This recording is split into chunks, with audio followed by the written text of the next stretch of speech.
أعوذ بالله من الشيطان الرجيم بسم الله الرحمن الرحيم الحمد لله الصلاة والسلام على رسول الله وعلى آله وصحبه ومن تبعهم بإحسان إلى يوم الدين أما بعد.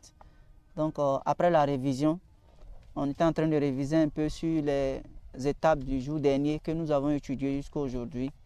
Il y a beaucoup d'étapes que nous avons étudiées, mais nous avons commencé déjà à partir du soufflement dans la trompe par qui l'ange Israfil. Il va faire deux soufflements. Un premier soufflement pour que tous les êtres humains, tous ceux qui sont vivants sur la terre soient foudroyés. Il n'y a pas une seule âme qui restera en vie après le premier soufflement. Et le deuxième soufflement pour conduire les gens vers le lieu du jugement. Ils vont tous se rassembler. C'est ça qu'on appelle al-hashr, rassemblement.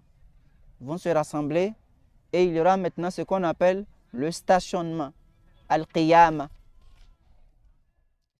Et la vague des intercessions commencera alors.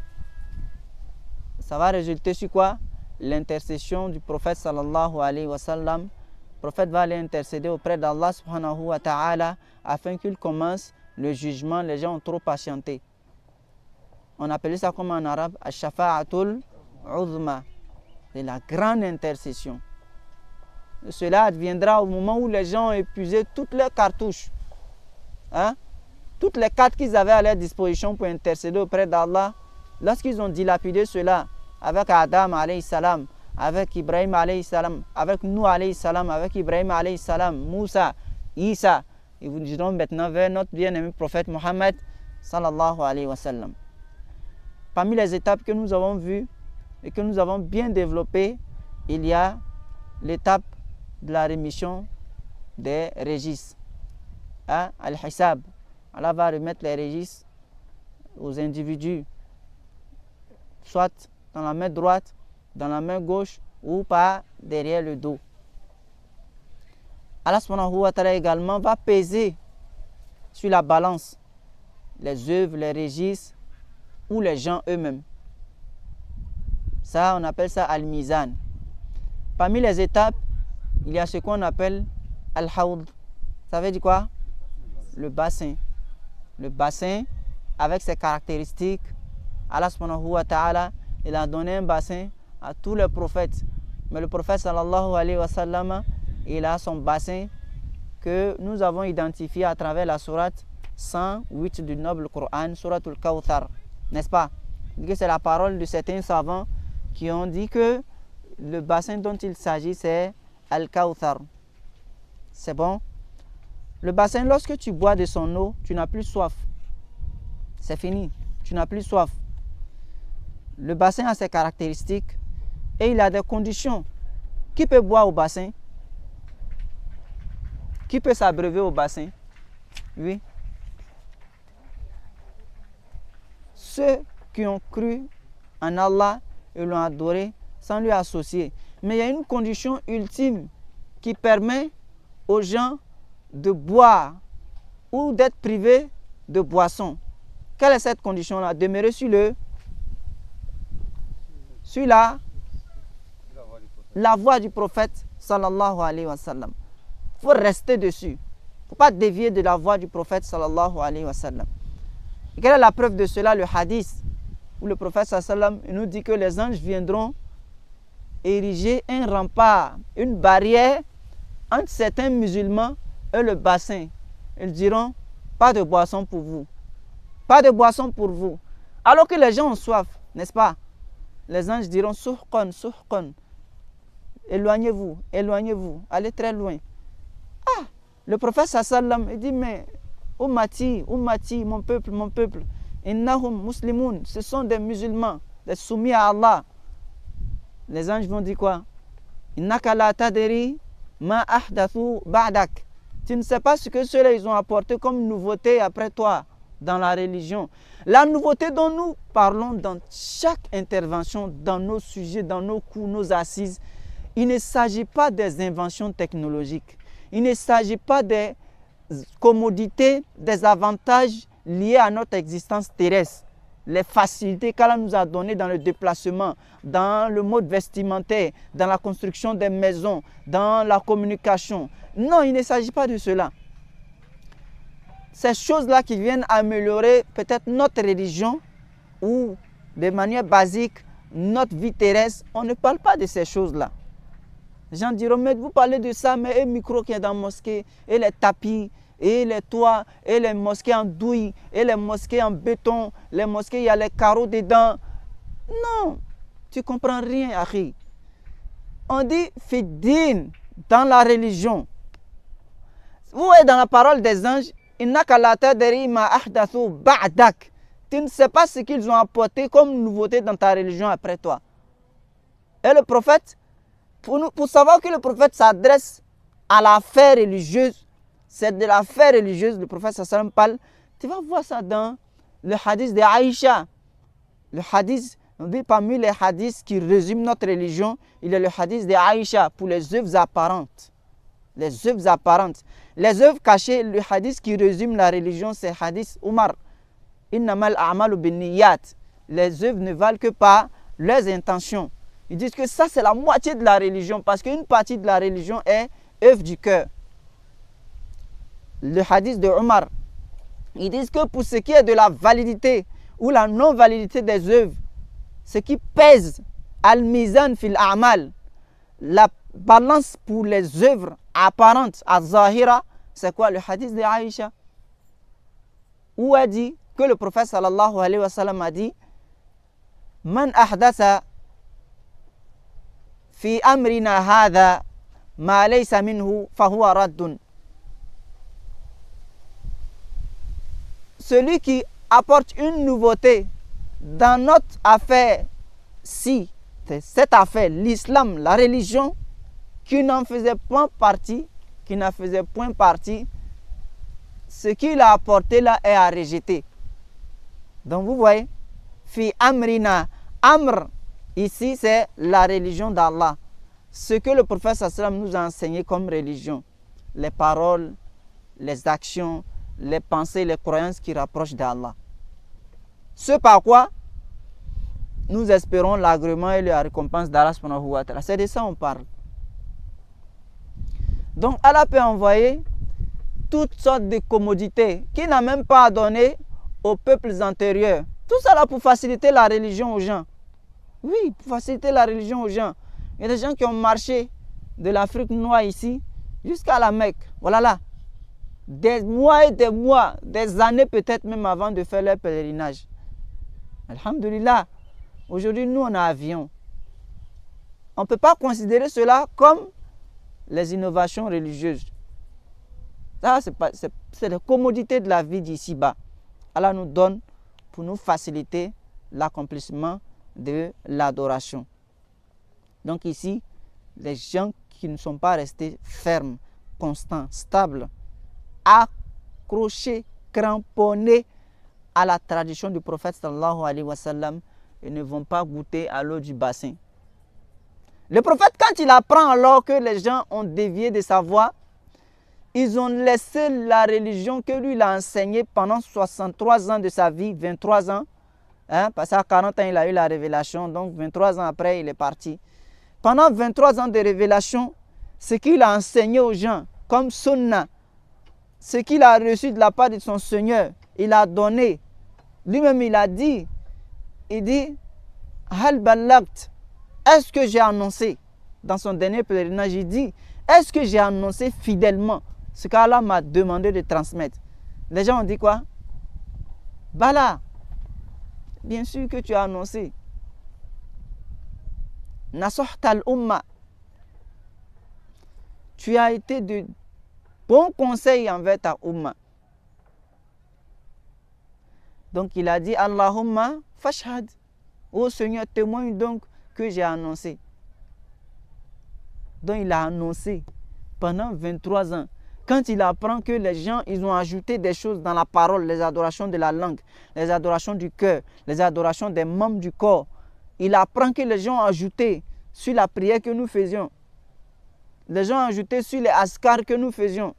Ils ont mis des noms de djinns dans les invocations. Ils ont mis des noms de djinns dans les azkars. Ils ont créé récitation du Coran pour 40e jour. Ils ont créé récitation du Coran pour le mourant même. Celui qui est en train de mourir là. Il y a des sourates qui ont été sélectionnées pour ajouter là-bas sans aucune preuve, aucune autorité juridique. Il apprend cela. Il apprend également que quand ils sont en train d'enterrer le corps même, il y a des gens qui ont inventé une récitation du Coran là-bas. Il apprend encore que des gens ont organisé son anniversaire. Ce n'est plus la commémoration de sa naissance, mais son anniversaire même. Il y a des gens qui ont commémoré cela. Quand il apprend tout cela, il dit quoi? Il dit suhqan, suhqan, walima ahdasu ba'di. Il dit qu'ils s'éloignent ceux-là du bassin de moi, tout comme ce qu'ils ont apporté de nouveautés dans la religion. Est-ce que le prophète a agréé? Il n'a pas agréé. Dans le hadith d'Aïcha, il dit Fahoua rad, ay mardoudun ilayk, ton œuvre là t'est retournée. On prend, on te jette cette œuvre là au cou. On ne te donne pas de salaire pour cela. Après cela, on est rentré dans le pont Sirat. Et le pont Sirat, avec ses caractéristiques, on l'a développé en long et en large. On va revenir un peu sur la croyance en tout ce qui se trouve dans le livre et la sunna comme information concernant ce jour et ses affres. Concernant Yawm al-Qiyamah et les supplices, les difficultés, les angoisses liées à ce jour-là, tant que c'est venu de manière authentique dans le livre ou dans la tradition du prophète Mohammed sallallahu alayhi wa sallam qu'on appelle sunna, quand ça vient de manière authentique là-bas, on fait quoi? On doit mettre la croyance obligatoire à ce sujet. C'est une obligation. Et nous croyons à l'intercession du prophète Mohammed sallallahu alayhi wa sallam pour obtenir l'entrée du paradis pour ceux qui y sont destinés. Alors que Allah subhanahu wa ta'ala a fini le jugement, alors que tout le monde connaît sa posture, son statut, sa finalité, le prophète sallallahu alayhi wa sallam viendra intercéder pour que les gens qui sont destinés au paradis là, ils puissent rejoindre leur demeure. Cette intercession appartient au prophète Mohammed sallallahu alayhi wa sallam seul. Nous croyons au paradis et à l'enfer et que le paradis est la demeure des délices. Allah le Très-Haut l'a réservé aux croyants vertueux. Les gens qui sont croyants et vertueux. On y trouve comme délices ce que nul œil n'a vu, nulle oreille n'a entendu et ce qu'aucun esprit humain ne peut imaginer. Dans cela qu'Allah nous dit فَلَا تَعْلَمُ نَفْسٌ مَا أُخْفِيَ لَهُمْ مِنْ قُرَّةِ أَعْيُنٍ جَزَاءً بِمَا كَانُوا يَعْمَلُونَ. Allah dit, aucune âme ne sait ce que l'on a caché pour elle comme réjouissance pour les yeux, en récompense de ce qu'elle faisait. Surat al-Sajda, surat 32, verset 17. Donc, Allah il a gardé le paradis et l'enfer comme récompense finale pour les œuvres que nous effectuons ici-bas. Vous, à la fin du verset, on dit Jaza'an bima kanu ya'malun, en récompense pour ce qu'ils œuvraient. La récompense ultime que tu puisses avoir, c'est le paradis ou l'enfer après l'accomplissement des œuvres. Al-yawm yawmul amal wal ghad yawmul jaza wal hisab. N'est-ce pas?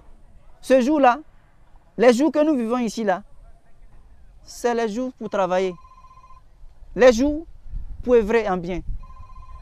Mais demain là, c'est les jours de récompense. Les jours de récompense auprès d'Allah subhanahu wa ta'ala.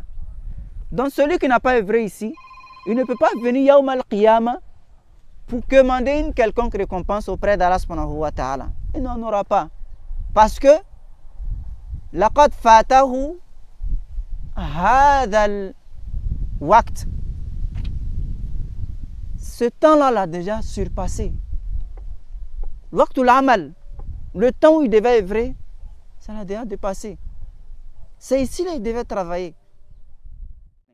Non, il y a des gens qui font de la philosophie, mais subhanallah, Mazalou, Mu'minin, ils sont toujours sur leur foi, font des efforts pour adorer Allah. C'est vrai, non?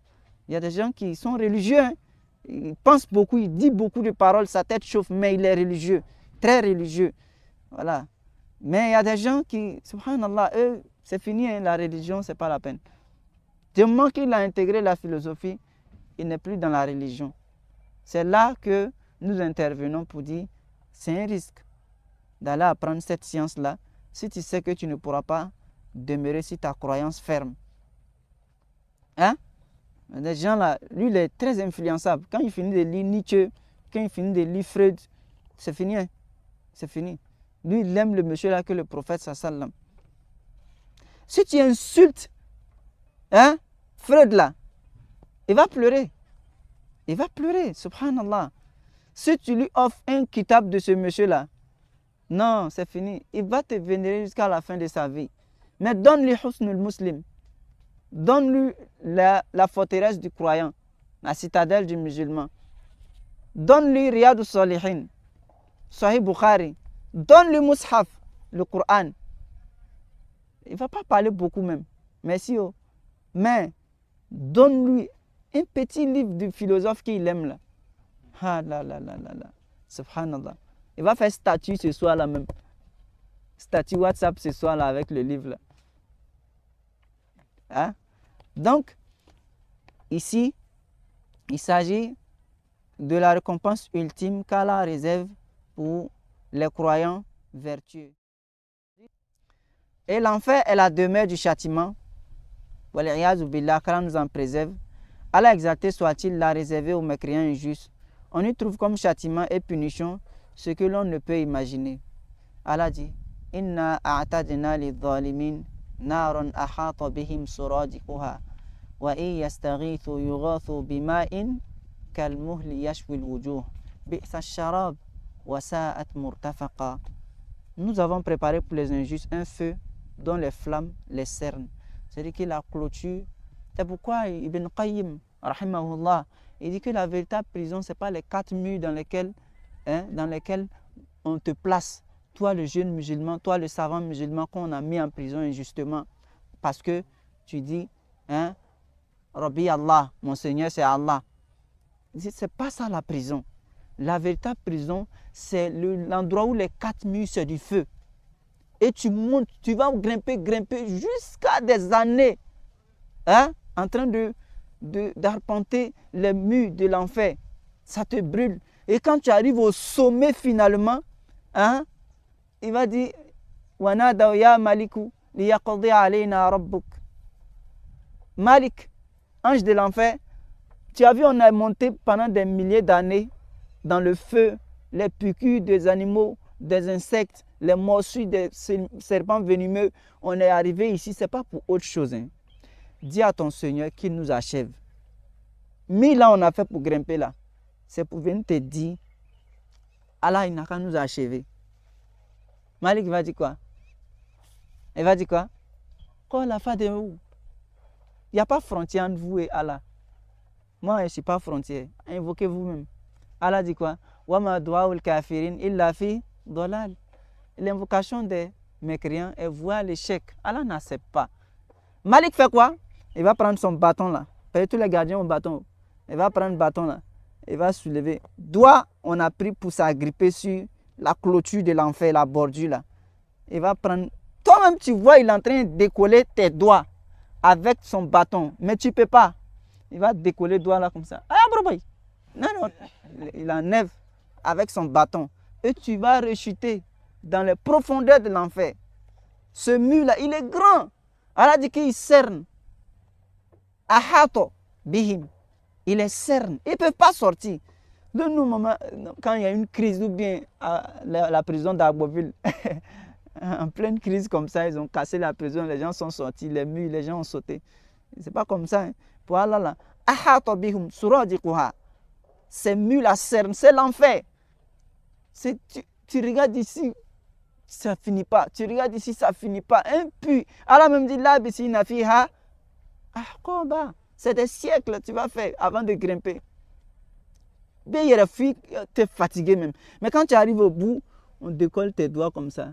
Et puis tu retombes. Tu remontes encore. Pour venir dire la même chose, on te remet dedans. Ils ont 4 souhaits.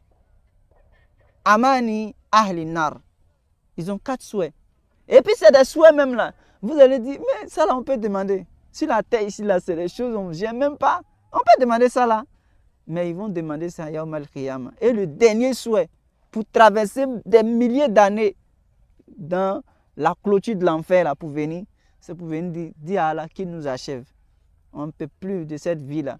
Où la tamutu fiha wa la tahya. Tu ne vis pas, ce n'est pas une vraie vie. Tu ne meurs pas aussi. Dès que tu meurs, on te renvoie.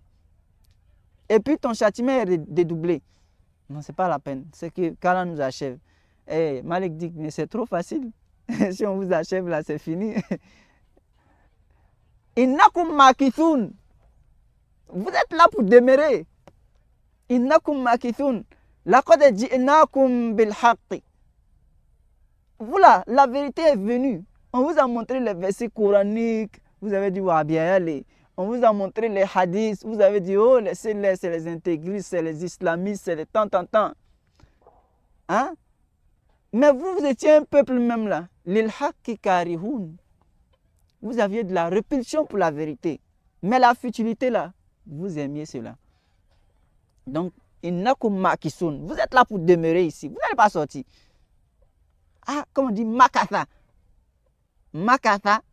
Et puis, dans l'autre thème arabe, il dit Asha, vécu. Et puis Makatha, demeurer. Asha, tu es là, tu vis, tu vas partir. Mais Makatha, tu vas demeurer. Tu ne sors pas. Wahum la yukhrajun, comme dans certains versets, Allah dit qu'ils ne vont pas sortir. Nous croyons en ce qui est venu dans cette information-là, où on dit que les murs de l'enfer vont cerner les injustes et ils vont implorer à boire. Ça fait partie de leur demande. Le désir le plus ardent des habitants de l'enfer, un gobelet d'eau, un verre d'eau. Toi, tu veux construire étage. Toi, tu veux être ministre. L'autre, là, lui, veut être un grand cadre du pays. Mais le désir d'un habitant de l'enfer, qui est son plus grand rêve, il a atteint le niveau de Bill Gates. C'est un verre d'eau. C'est ça lui cherche. Dans toute sa vie de l'enfer là. Allah va dire quoi? Il dit, on va leur donner de l'eau. Mais on les abreuve d'une eau comme du métal fondu. Brûlant les visages. Ton visage est fondu, ça tombe même dans le récipient dans lequel on te sert. Quelle mauvaise boisson et quelle détestable demeure. Donc toi-même, ta gorge, ton visage, tout est fondu, ça rentre dans ton verre. Et lorsque tu vas boire même, ça fait descendre tout ce qui est entrailles dans ton ventre là-bas, ça sort. Parce que, subhanallah, tu ne peux pas boire du métal fondu sans que ça ne fasse vraiment des dégâts dans ton corps. Mais comme tu es là pour demeurer, tu ne vas pas sortir. Tu es là pour demeurer. Donc, Allah fera que tu reviens à la vie encore. Summa la yamutu fiha wa la yahya. On ne met pas. Non, on ne met pas. On revient encore. Et on est plus robuste. Tu deviens encore plus robuste. Ta peau est dédoublée. Ta force est décuplée. Pour que tu goûtes encore au châtiment. Qu'Allah nous en préserve. Le paradis et l'enfer existent en ce moment même. Pour toute l'éternité. Et ils ne disparaîtront jamais. Allah subhanahu wa ta'ala dit وَمَنْ يُؤْمِنْ بِاللَّهِ وَيَعْمَلْ صَالِحًا يُدْخِلْهُ جَنَّاتٍ تَجْرِي مِنْ تَحْتِهَا الْأَنْهَارُ خَالِدِينَ فِيهَا أَبَدًا قَدْ أَحْسَنَ اللَّهُ لَهُ رِزْقًا. Et quiconque croit en Allah et fait le bien, il le fait entrer au jardin sous lesquels coulent les ruisseaux pour y demeurer éternellement. Allah lui a donc accordé une belle rétribution. Donc ça, c'est les ayats qui viennent sur... On va s'arrêter ici. Ce sont des versets qui vont venir sur la preuve de ce qu'il vient de numérer. C'est-à-dire le paradis et l'enfer existent en ce moment même. Il y a des gens qui pensent que c'est quand on a fini tout, qu'Allah a fait un coup de balai comme ça. Abracadabra, en même temps paradis sort. Il fait aussi comme ça et puis enfer sort. Là, Maoujoudan. Ça existe actuellement même. Et par Dieu, puis en fait, là, sont âgés que toi et moi-même. 50 000 ans avant la création des cieux et de la terre. La terre et puis ces éléments-là, l'homme, l'être humain, même mouche est âgé comme que l'homme. Mouche, il est âgé que l'homme. Caca des moutons là, hein? Les crottes des moutons là, c'est âgé que l'homme. Moustique, tu l'aimes pas, il est âgé que toi. Tout le monde est venu, tout est fini. Alors on voit l'homme maintenant, il dit, tu es le roi, tu es le Khalifa, fil ard. Tu es mon représentant. C'est toi qui viens à la dernière position. Tapis rouge, marche dessus. Parce que tu es là pour représenter mon adoration sur la terre. On m'a adoré dans les cieux. Ils ne m'ont pas associé. Sur la terre, je veux qu'il y ait des représentants aussi. Donc toi, je te mets là-bas. Il est venu sur tapis rouge pour adorer Allah. Mais il a fait quoi? Il a désobéi à Allah. Il a fait le shirk, il a fait la bida, il a été jaloux, il a été haineux, il a fait le vol, le meurtre, la fornication, tout ce qui va dans les péchés, riba et consorts. Mais Allah l'a envoyé, son rôle c'était d'adorer. Wama umiru illa liya'budullah. Ordonnance d'Allah, c'était qu'ils adorent Allah. Mais ashu fi khayrillah wa abadu ghayrahu. Ils ont vécu dans le néant d'Allah, la miséricorde, de tout le confort, et ils ont adoré autre qu'Allah subhanahu wa ta'ala. Voilà pourquoi il est fâché. C'est lui qui t'a créé. Toi, tu es associé à Allah alors que Wahuwa khalaqak. Et c'est lui qui t'a créé. Ça fait encore plus mal. Voilà pourquoi il dit c'est le péché qu'il n'aime pas. Lui accorder un associé. Lui t'a créé. 9 mois durant, dans le ventre de ta mère, il n'y avait aucune influence négative. C'est lui qui veillait au bon grain et tout. Et dès que tu viens, à 6 mois déjà, on t'attache un bracelet magique sur la main, que ça te fait marcher. C'est ça. C'est là que le shirk intervient. Enlever toute la puissance dans la main d'Allah pour mettre sur un bracelet, une bague, un chapeau, un habit, une maison, une plante, un oiseau. Conditionner tout ton bonheur ou ton malheur à cela, c'est là que la perte intervient. Et Allah se fâche. Donc, le paradis et l'enfer existent actuellement même. Il y a une preuve de cela dans les hadiths. Et le premier verset qui est venu à ce niveau-là, c'est dans la sourate Le Divorce, à Talaq 65, je pense, au verset 11. Allah subhanahu wa ta'ala, il dit que les gens vont rentrer au paradis pour y demeurer éternellement. Allah les a donc accordé une belle attribution, une belle rétribution. Il y a d'autres versets aussi qui vont venir, mais peut-être la prochaine fois. On prie à Allah subhanahu wa ta'ala qu'il nous accorde la bonne compréhension, qu'il nous guide sans cesse sur le droit chemin, qu'il nous accorde la constance dans les œuvres de bien, qu'il pardonne nos méfaits, qu'Allah fasse de cette assise une assise du paradis, qu'il améliore nos connaissances, notre pratique, ainsi que notre propagation religieuse. ربنا آتنا في الدنيا حسنة وفي الآخرة حسنة وقنا عذاب النار سبحان ربك رب العزة عما يصفون سلام على المرسلين الحمد لله رب العالمين.